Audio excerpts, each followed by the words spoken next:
Pambabait sa kaaway.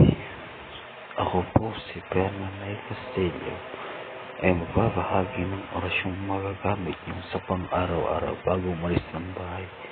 Mangyari usalan lamang ito sa inyong isipan bago umalis ng bahay ng 3 ulit. Kar ubistron turbong rahok karam narmok. Kar ubistron turbong rahok karam narmok. Kar ubistron turbong rahok karam narmok. Orasyong pambabait sa kaaway. Ako po si Fernanay Castillo ay magbabahagi ng orasyong magagamit niyo sa pang-araw-araw bago umalis ng bahay. Mangyari usalan lamang ito sa inyong isipan bago umalis ng bahay ng 3 ulit. Kar ubistron turbong rahok karam narmok.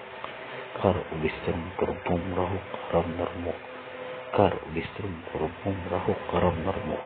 Orasyong pambabait sa kaaway. Ako po si Fernanay Castillo ay magbabahagi ng orasyong magagamit niyo sa pang-araw-araw bago umalis ng bahay. Mangyari usalan lamang